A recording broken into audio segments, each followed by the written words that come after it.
Pakistani don Shahzad भट्टी ते चलियां गोलियां। पुर्तगाल च पाकिस्तानी डॉन शहजाद भट्टी ते जानलेवा हमला ਤੇ ਇਹ ਹਮਲਾ ਕਿਸੇ ਹੋਰ ਵੱਲੋਂ ਨਹੀਂ ਕੀਤਾ ਗਿਆ। ਇਹ ਹਮਲਾ ਲਾਰੈਂਸ ਬਿਸ਼ਨੋਈ ਗੈਂਗ ਵੱਲੋਂ ਕੀਤਾ ਗਿਆ ਵਾ। ਉਹਨਾਂ ਨੇ ਇੱਕ ਪੋਸਟ ਪਾ ਕੇ ਇਸ ਗੱਲ ਦੀ ਪੁਸ਼ਟੀ ਵੀ ਕੀਤੀ ਆ ਵੀ ਇਹ ਜਿਹੜਾ ਹਮਲਾ ਇੱਥੇ ਹੋਇਆ ਵਾ ਸ਼ਹਜਾਦ ਭੱਟੀ ਤੇ ਉਹ ਅਸੀਂ ਕੀਤਾ ਵਾ। ਹੁਣ ਸੁਣਨ 'ਚ ਇਹ ਵੀ ਆ ਰਿਹਾ ਕਿ ਸ਼ਹਜਾਦ ਭੱਟੀ ਦੀ ਇਸ ਹਮਲੇ ਵਿੱਚ ਮੌਤ ਵੀ ਹੋ ਗਈ ਆ।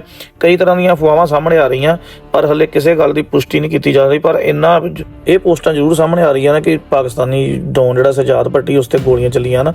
ਤੇ ਉਸ ਤੋਂ ਬਾਅਦ ਹੀ ਜਿਹੜੀ ਆਪਣੀ ਲਾਰੈਂਸ ਬਿਸ਼ਨੋਈ ਗਰੁੱਪ ਨੇ ਇੱਕ ਪੋਸਟ ਪਾਈ ਆ, ਤੁਸੀਂ ਸਕਰੀਨ ਤੇ ਦੇਖ ਸਕਦੇ ਹੋ। ਉਹਨੇ ਲਿਖਿਆ ਵੀ ਸਤਿ ਸ਼੍ਰੀ ਅਕਾਲ ਤੇ ਨਾਲ ਦੀ ਨਾਲ ਲਿਖਿਆ ਕਿ ਸ਼ਹਜਾਦ ਭੱਟੀ पे अटैक हमने कराया है। 2-3 ਵਿੱਚ ਨਾਂ ਲਿਖੇ ਹਨ उन्होंने कहा जो भी हमारे खिलाफ और हमारे देश के खिलाफ बोलेगा उसका यही हाल होगा, जो कहीं भी छिप जाए उसको हम वहाँ पर ही मरवा देंगे। जय हिंद।